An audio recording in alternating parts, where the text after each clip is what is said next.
Hi, my name's Jessica, and thanks for watching today. Before we get started, we wanted to fill you in on our church. Here at Grace, we have a mission and a purpose. Our goal is to help people discover truth, decide on Jesus, demonstrate change, and deploy for others. If you're looking for a church, we would love for you to come and be a part of what God is doing here at Grace. You can check us out on Facebook, Instagram, or YouTube. We would also like to invite you to one of our Sunday morning services. Check out ohiograce.com for a list of campuses and service times in your area. We have a great time gathering for music, hanging out, and learning about who God is and how that affects our lives. Thanks for watching, and we hope to see you here next week at Grace. Thanks for watching, and we hope to see you here next week at Grace.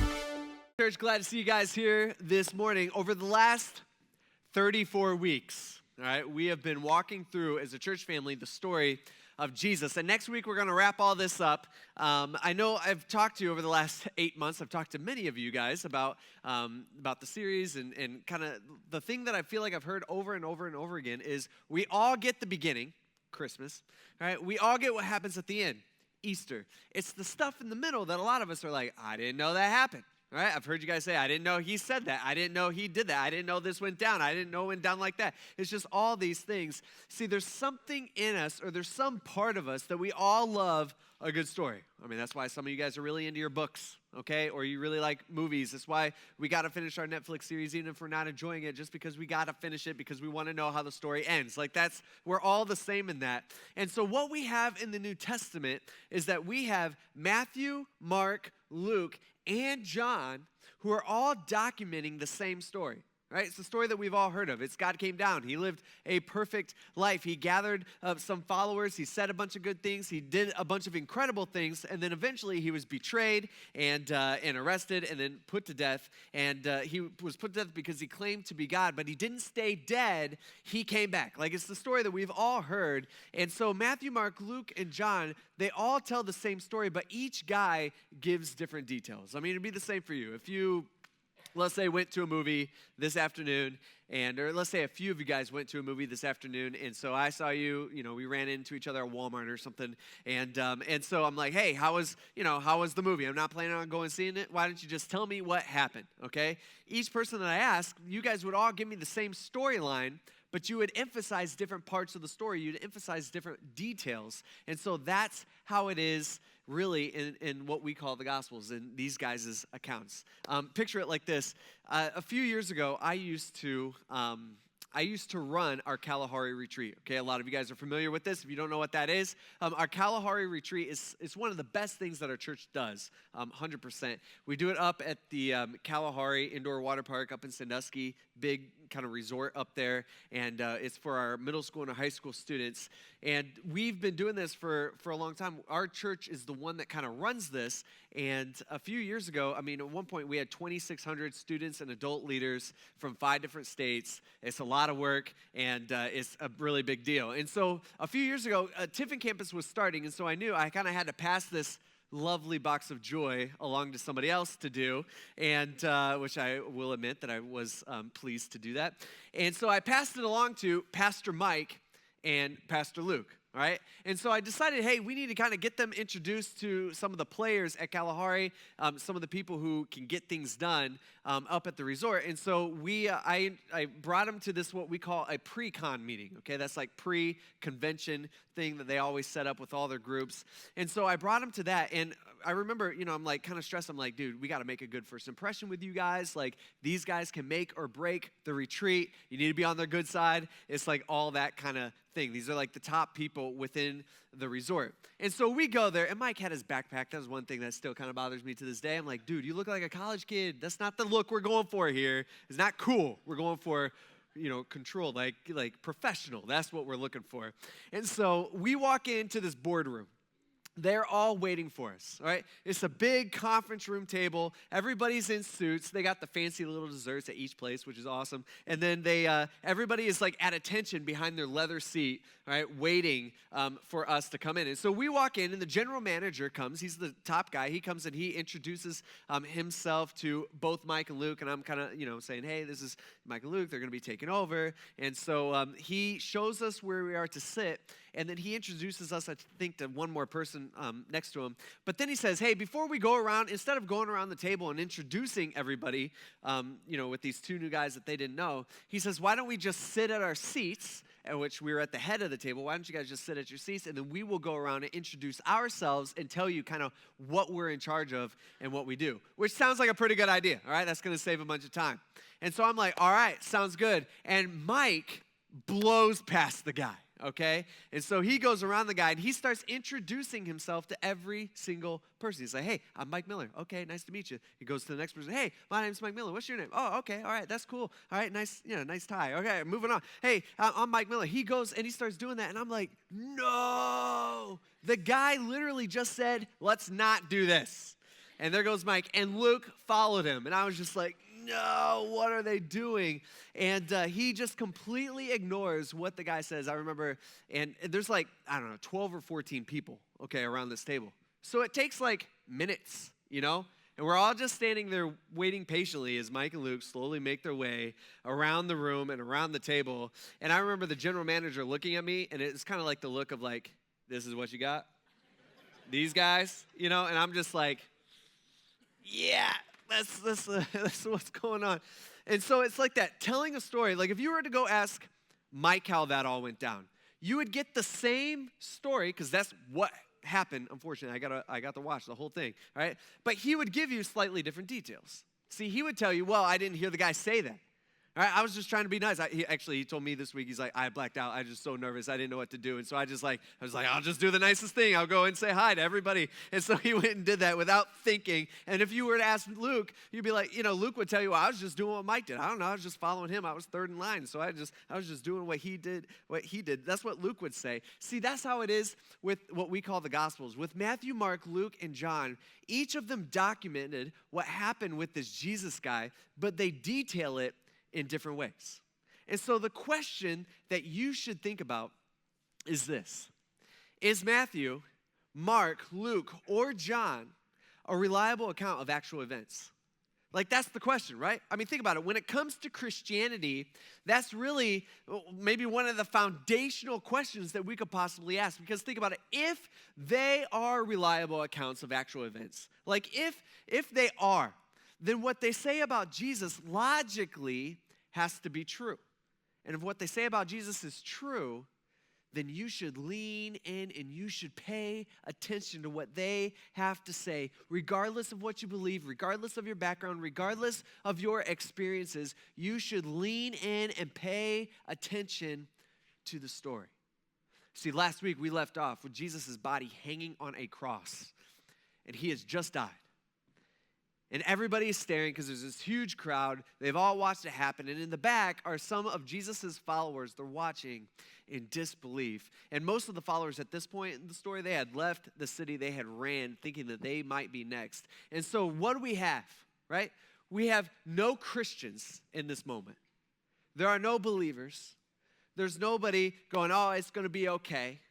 Right? They just watched the religious leaders murder the best person that they'd ever known, a man who they thought was God, who wasn't supposed to die, who was supposed to be king. But in less than 24 hours, he had been arrested, found guilty, and then killed, which wasn't supposed to happen. All right? That's not how it was supposed to go down. And they are in shock, and this for them was completely unexpected. I mean, just a day before the disciples thought that Jesus was going to be crowned king. I mean, throughout this entire week, remember, there are hundreds of thousands of extra people in Jerusalem, in the main city, for this festival called Passover that's going on. And so they think that Jesus is going to be crowned king during this week. I mean, do you remember how Jesus entered Jerusalem at the beginning of the week? Right? He's riding in, and everybody's claiming him as king. Everybody's like, you're our future king, all right? This is awesome. And they all thought that they were winning. And now it's all over. The last 2 to 3 years for them hanging out with Jesus has been a complete waste. And as the crowd began to leave, a few disciples were left staring at his body, and they knew what was going to happen next. See, usually the Romans who did these crucifixions and stuff, they were the ones in charge. They were the government. They were the authority. Usually they would pull down the bodies and they'd just throw them into a dump, all right? And the bodies would rot. That's how they would go, all right? But for a price, you could bribe the soldiers for a body, and then you could bury that body. Right? And so Luke documents for us that a man named Joseph, who actually was a religious leader, he's actually part of the group that ultimately pushed for Jesus' death. He was one of the few men in that group that was actually a Jesus sympathizer that got overruled by the majority within the group. And so he bypasses the soldiers. He goes straight to the governor, this dude named Pilate, and he asks for Jesus' body so that he could give Jesus a proper burial. John, he tells us, because he gives us slightly different details. John tells us that a guy named Nicodemus, who was also a well-respected religious leader, he went with Joseph and to Pilate. And Pilate allows them to take Jesus' body, and the two of them together, they wrap up Jesus' body and they place it in Joseph's own tomb. John tells us that they did this because they were secret followers of Jesus. But because of their position and their status and their reputation, they kept it secret. But they believed. I mean, at one point, they believed that Jesus was the promised king. But now, clearly he wasn't. Clearly that wasn't true. But he was still a good guy. And he didn't deserve to die the way that he did. And so they have to rush to get Jesus embalmed and buried so they did what they could, but they had to hurry because they had to do this before the Sabbath started. Now, for the Jewish people, the Sabbath is on a Saturday. That actually doesn't begin at midnight. That begins at sunset, okay? So way earlier. And so they had to hurry, all right? Because once the sun set, everything closes. You can't buy anything. You can't do any work. You can't do anything like that. So think about it. All right, they rush, they get Jesus, they put him in the tomb, everything's good, the sun is setting. All right, we got this done. What do we have in that moment? Right, like, think about it. We got a dead Jesus. All right, we got a corrupt religious system. We got a heartless empire. We got a relieved Roman governor who cannot wait to get out of Jerusalem. We got Paul. All right, we forget about Paul. Paul, he writes a bunch of our New Testament. At that point, Paul, he is not a Jesus follower. In fact, he is probably celebrating with his religious buddies that Jesus is now dead, that he won't be a problem anymore. We got Jesus, most of Jesus' followers, they have left town at this point. You got Peter, James, and John.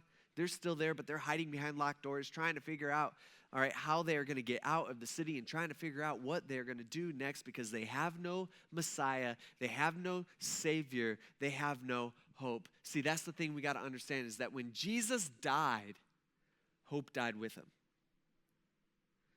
And that's the one detail of the story that remains consistent between all four of these guys who document Jesus' life. See, Matthew, Mark, and John, they all wrote themselves into the story as cowards.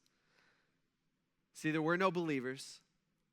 There were no Jesus followers anymore. There were just nobody out there going, I'm trying to keep the Jesus dream alive. Like there was nobody out there doing that. There were no heroes that Friday night or Saturday. And Luke tells us that even on Sunday morning, Luke says the first day of the week, very early in the morning, it says they came to the tomb. Now, who's they? This is the women who followed Jesus. These were Jesus followers, and these specifically are a few women that they came to the tomb bringing spices that they had prepared. Now, why are they going to the tomb?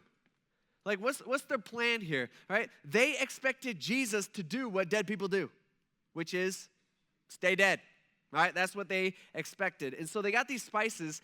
Spices were used back then to offset the smell that would be occurring right outside the tomb. And so that would kind of fix that problem. And you got to remember that just a few days before on Friday night that Joseph and Nicodemus had embalmed Jesus' body in a hurry.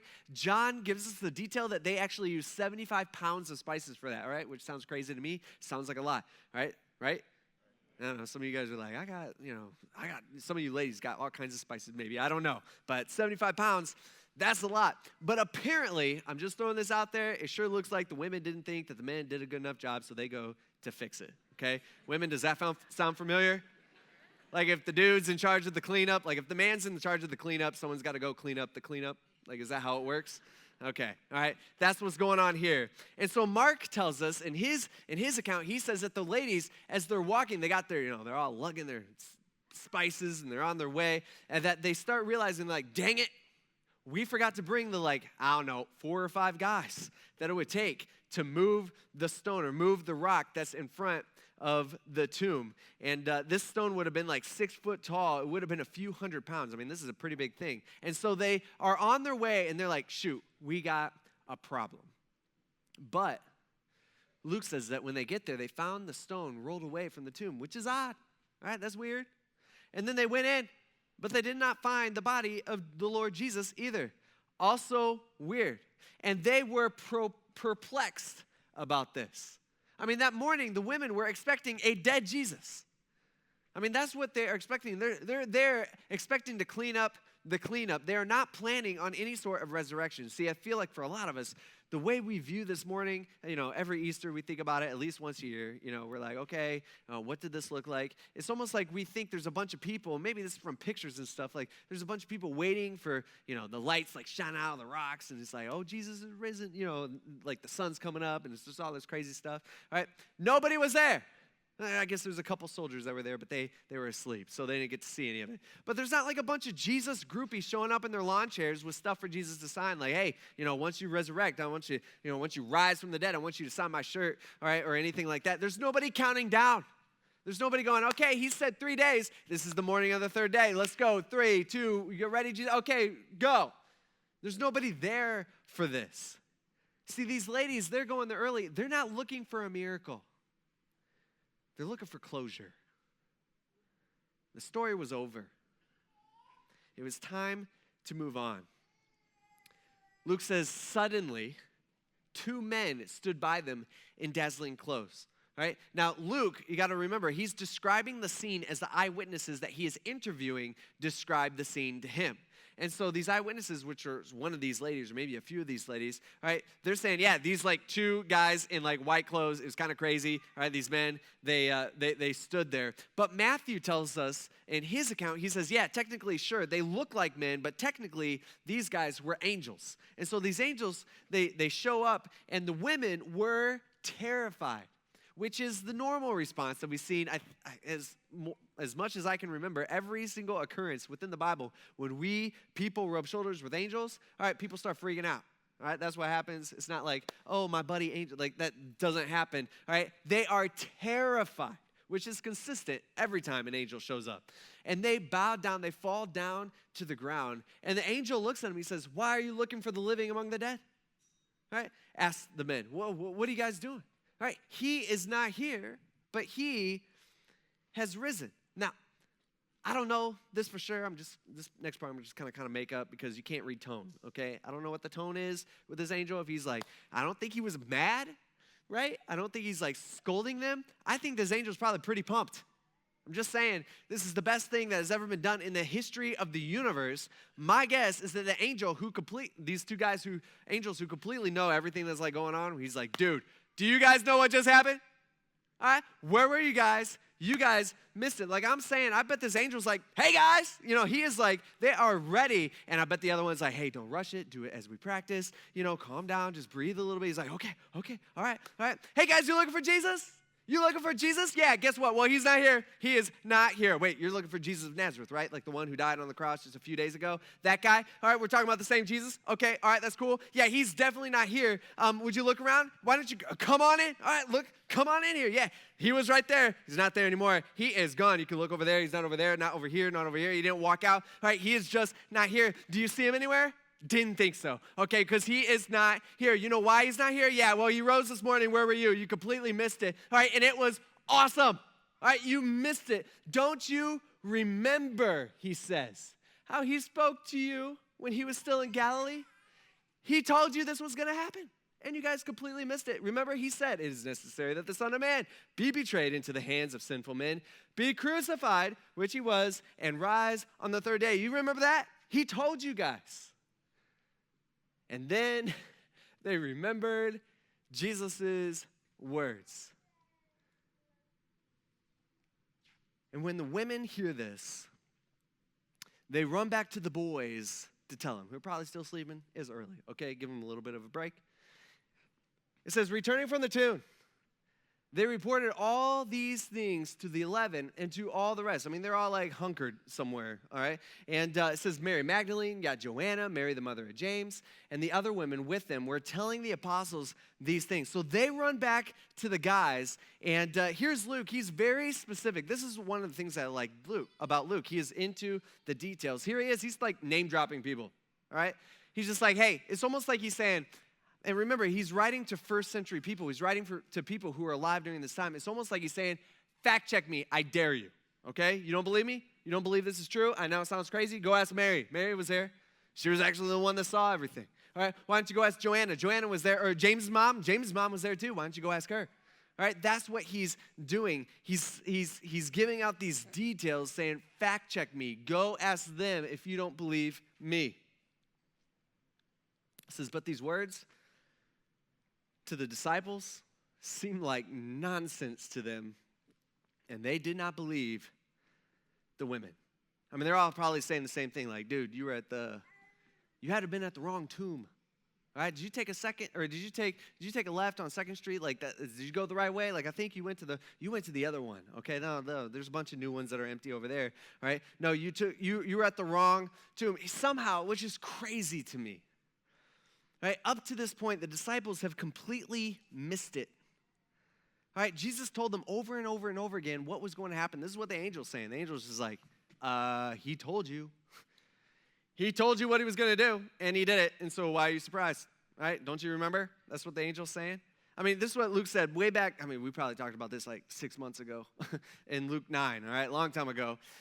Remember, Jesus tells his disciples, kind of gathers them all around. He says, hey, here's the deal. I'm going to suffer many terrible things. I will be rejected by the elders, the leading priests, and the teachers of religious law. Then I will be killed, all right? All right? And then on the 3rd day, I will be raised from the dead, all right? That's pretty specific. Do we all agree on that? All right, he just straight up tells them. And they're like, okay, yeah, Jesus, whatever you say. All right, we believe you, whatever that means. All right, and then later he says, listen to me and remember what I say. I will be betrayed into the hands of my enemies. Then later, this would have been just a few weeks before. This is in Luke 18. But a few weeks before Jesus dies, right, he gathers his disciples kind of the last time, and he gathers them, and he says, hey, listen, all right, you guys pay attention is what he's saying. Now, okay, Jesus, we're with you. He's like, here's the plan. Are you ready? They're like, all right, we're ready, Jesus. What's the plan? You're going to be crowned king. This is going to be sweet. I'm going to get some sweet, cushy government job, get a pension. Can't wait for all this. And then he says, we are going to Jerusalem. They're like, all right, to Jerusalem. I get that. I understand that. Where all the predictions of the prophets concerning me will come true. And they're like, I have to brush up on some of that a little bit, but it's all going to be good. I know that. And then Jesus says, meaning I will be handed over to the Romans, and I will be mocked, treated shamefully, and spit upon, and then they will flog me and whip me and kill me, but on the 3rd day I will rise again. Right? Pretty specific, right? We all agree with this? And he tells them this over and over and over again. What is going to happen? Basically, it's just like, I'm going to die. You get it? They're going to kill me. You understand? All right, like I will be dead, but I'll be back 3 days later, so it's cool. He says, I'm going to die, but I'll be back. I'm dying soon, but I'll see you in 3 days. All right, I'm going to die, but I'll be gone for 3 days. Okay, I hope you understand over and over and over again. And then he dies. And the disciples are like, wow, that was so unexpected. And they're like, well, that wasn't supposed to happen. Well, I guess dead people don't come back, so this story is over. And so here's these ladies. They're telling the disciples, they're like, dude, you guys, it happened. I'm pretty sure. I haven't seen Jesus, not 100%, but I saw some angels. This is what they said, so I'm pretty sure I can believe them. And when Peter hears this, he doesn't believe. But he got up and he ran to the tomb. Now, John gives us a specific detail I feel like I got to mention, right, because John would want us to know. He says that he also ran to the tomb once Peter started running. John's like, well, I'm running too. And he runs, and he actually passes Peter up, and he gets to the tomb first. John tells us that several times. He says, hey, I just want to let everybody know for all time that I am faster than Peter. Again, it's not just once. I think it's at least twice, maybe 3 times he says that, okay? Everybody knows that. So that's the detail that John throws in. And he also calls himself the disciple whom Jesus loved. So, that's John. Anyway, it says when Peter got there, he stooped to look in. And he saw only the linen cloths lying there. Now, Mark gives us a specific detail. Mark says that Jesus had it all nice and neatly folded at the end of it, okay? Or at the end of it, like the bed where he was laying. Right, which is nice, right? All you moms would appreciate that, right? All right, okay, all right. This is a total mom move, but nobody cares about that, I guess. All right. Anyway, so Peter, he went away amazed at what had happened. All right, so the disciples, they don't know what to think. John tells us it was in this moment, once they see the empty tomb and they see how everything was like all nice, it wasn't like somebody stole the body, they folded up the stuff and they put it right. Once they see that, John tells us that Peter and John, That's when they start to believe. But the rest don't. Luke says that now that same day, two of them, these guys weren't actually part of Jesus' 12 dudes that he hung out with. All right, these were part of a broader group. It says they were on their way to a village called Emmaus, which Luke says was about 7 miles from Jerusalem. He says together they were discussing everything that had taken place, because there's a lot to talk about. There's a lot that went down that weekend. And while they were discussing and arguing, Jesus himself came near them and began to walk along with them. But they were prevented from recognizing him. Okay, so we can all picture this. They're kind of walking down the road. Right? They're arguing, they're talking amongst themselves. Here comes this random stranger. It's actually Jesus. They just don't recognize Jesus. He must look different. And Jesus asked them, he says, hey, what's this dispute? What's the conversation you guys are having with each other as you guys are walking? And they stopped in their tracks, and they looked at him. And Luke says they looked discouraged. Why? Because their main man had just died. Right, because Jesus, the one, their Savior, who they thought was going to be their Savior, was gone. The dream was over. Their friend had died. And one of them, named Cleopas, he answered him. He's like, you serious right now? He says, are you the only visitor in Jerusalem who doesn't know the things that happen there in these days? He's like, you don't know what's going on? It's like, where have you been, man? All right, have you been living underneath a rock? And Jesus probably like, kind of, right? Actually, see, what could Jesus have said in that moment, right? Think about it. Actually, I am the only one who knows what's going on here, right? Like, I know all this. What could he have said? He could have said, I am the only one who knows what it feels like to die for the world. I am the only one who knows what it feels like to beat death. Instead, you know what Jesus says? Jesus says, what things? Now, I don't know. I'm sure there's a lot of us out there. Where my 90s kids at? Grew up in the 90s? Like me, okay, all right, appreciate that, okay. Mr. Lutz, I see you back there. Okay, there we go. He didn't raise his hand. I don't like it when people don't play, okay. Anyway, there we go. Oh, he's reading his Bible. All right, yeah, whatever, okay. That's good. But anyway, I picture this like The Sandlot. We've all seen that movie at some point. Okay, thank you. Okay, it's like The Sandlot when you got Smalls and Benny. He's introducing Smalls, who knows nothing about baseball or any baseball players or anything. He introduces them to the team, right? And they're all kind of sitting around outside of a grocery store, I think. They're drinking their pops and stuff. And who are they talking about? They're talking about the great Bambino, remember? And so he goes, and what Smalls do? Because he's an idiot, all right? He's just like, who's that? You know? And I'm not calling Jesus an idiot here. I'm just saying this is kind of what Jesus is doing, is he's just like, what thinks? Right? He's playing into it. And remember the guys in the Sandlot, they're just like, who's that? They're just like, the great Bambino. Like, they cannot believe that he's never heard of that guy. And that's what these guys, they're like, are you serious? What things? You don't know what we're talking about? The things concerning Jesus of Nazareth. You ever heard of him? He's kind of like a local legend here. Okay?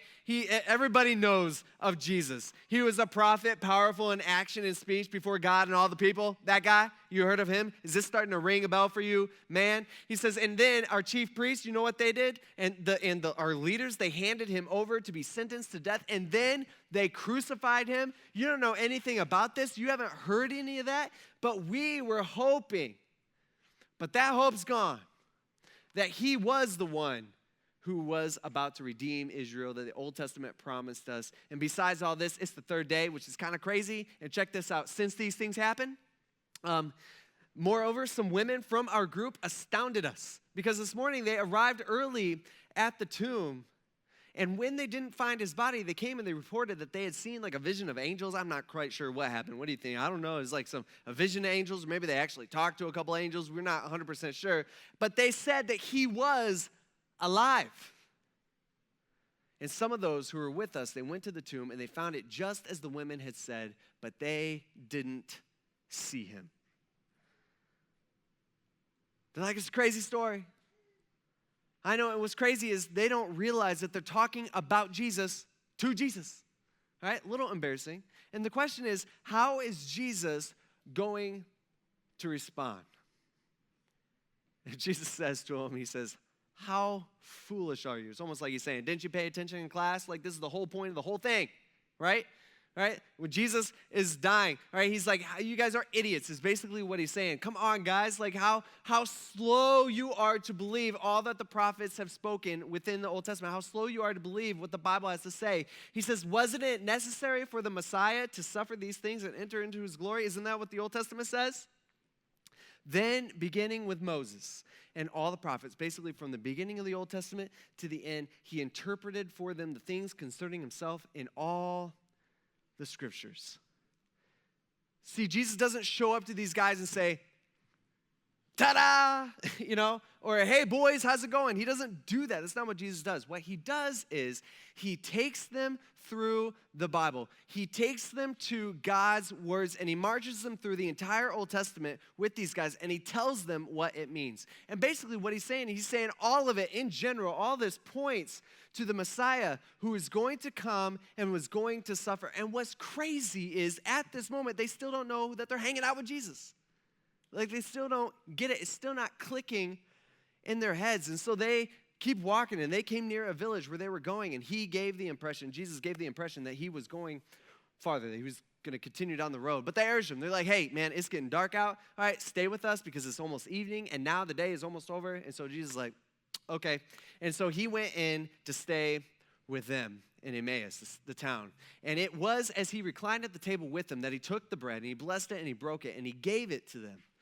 Then their eyes were open, and they finally recognized them. They're like looking at each other like, oh, snap, it's Jesus. But he disappeared from their sight. Poof, he's gone, right? Which has me thinking, I'm not saying Jesus was messing with them, but I'm just saying no explanation. He's just like, you get it. Okay, time's up. I got to go. Got things to do. And he's just gone, right?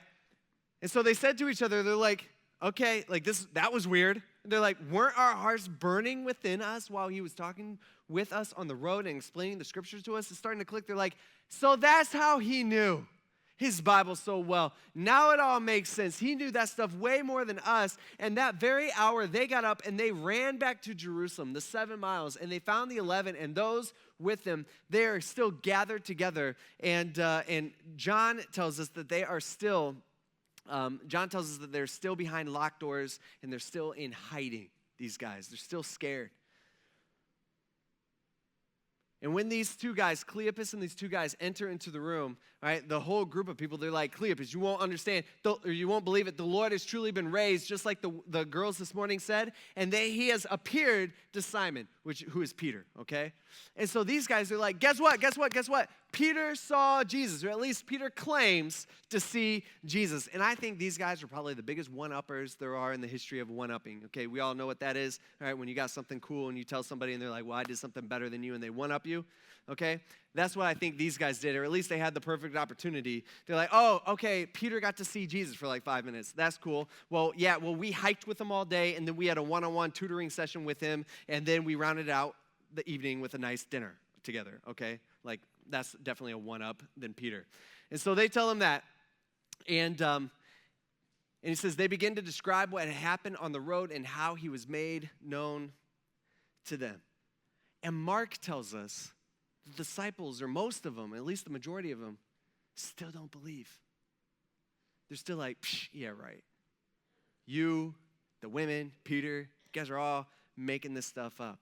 And then as these two guys are telling the disciples, right, kind of the play-by-play of the afternoon that they had with Jesus, right, Jesus himself stood in their midst, and he just says, peace to you, all right? Basically, he's saying, everybody just calm down, chill, okay? It's all good. But they were startled, and they were terrified, meaning they're freaking out. Then Jesus just poofs. He just shows up, and they thought they were seeing a ghost, which kind of makes sense. And Jesus looks at him. He's like, why are you troubled? Why are you guys freaking out? All right, everybody just needs to calm down. He says, and why do doubts arise in your hearts? Like, why are you doubting me? Here I am. I'm standing in front of you. He says, look at my hands. Check out my feet. That it is I myself. If you want, touch me. And I think they're all like, no, I'm not touching you, Jesus. All right? And Jesus is like, no, touch my hand. All right? Touch me. I'm not a ghost. Touch me and see, because a ghost does not have flesh and bones, as you can see I have. A ghost doesn't have a body. And having said this, he showed them his hands and his feet. But while they still were amazed, and they're still in disbelief, Jesus is standing right in front of them. And they're like, I watched you die. I watched you die a gruesome death. There's no way you could come back from that. And so he asked them, he's like, all right, I'm not a ghost. I'm for real. You got anything to eat? And they gave him a piece of broiled fish. And he took it and he ate it in their presence. He's eating fish going, does this prove it? All right, I'm eating in front of you. Now, do you believe? See, the thing that I like about what Matthew, Mark, Luke, and John have to say when they give us or tell us the story of Jesus is that they didn't write themselves in as heroes. I mean, picture Luke here. As Luke is interviewing these guys, he's trying to figure out once and for all what happened. He wants the most accurate account. And he's interviewing Jesus' close friends. And they tell him the truth. They wrote themselves in as deniers and doubters who ran at the first sign of trouble, who abandoned Jesus when Jesus needed them most. These guys who spent the last few years with Jesus, they had failed to believe, and they had failed to understand, and they had failed to pay attention to what Jesus had told them was going to happen. And Luke wants us to know that. See, it's the greatest story in the history of the world. He came back. Death could not hold him. Jesus really lived. He died. He came back, and that changed human history. And Luke went through a lot of effort and time to record and document this event to us. And I feel like it's Luke trying to say, he's like, hey, I know this sounds crazy. I know this sounds unbelievable. I know this sounds impossible. I know it sounds like a fairy tale. It sounds too good to be true. And nobody that was there believed that it could happen, and nobody believed that it would happen until it did. And the question you have to wrestle down is Matthew, Mark, Luke, or John reliable accounts of actual events? Because I'm just saying if. Let's just throw this out there. If. That's your decision. But if Matthew, Mark, or John, who were probably, we know Matthew and John were, and probably Mark was there as well, if they truly saw Jesus alive after they watched him die a gruesome death, like if Luke truly investigated, if he truly tracked down the eyewitnesses and sat down with them and had the conversations and asked the tough questions so that he could tell the story, like if Jesus really did come back, if it really was the single greatest event in the history of the world, something that changed the world, and here we are 2,000 years later still talking about it, like if it is true, man, then you should lean in and you should pay attention because it changes everything. We're going to wrap this up next week. Let's pray. God, we thank you for everything that you've given us. We thank you for this, telling us what happened. And thank you for Luke putting in the work to make that happen. God, we thank you most of all that you came down, you took off your glory. You came down here to the dirt to live among us. And then we ended up putting you to death. And on top of that, you held our sin on your shoulders and you paid for it. And it cost you. God, we thank you for that. We can never repay you in any way. God, if there's anybody who hasn't given their life to you, that they would decide to do that today based on what you did for us. Lord, we thank you again. We ask this in Jesus' name. Thanks for watching, and we hope to see you here next week at Grace.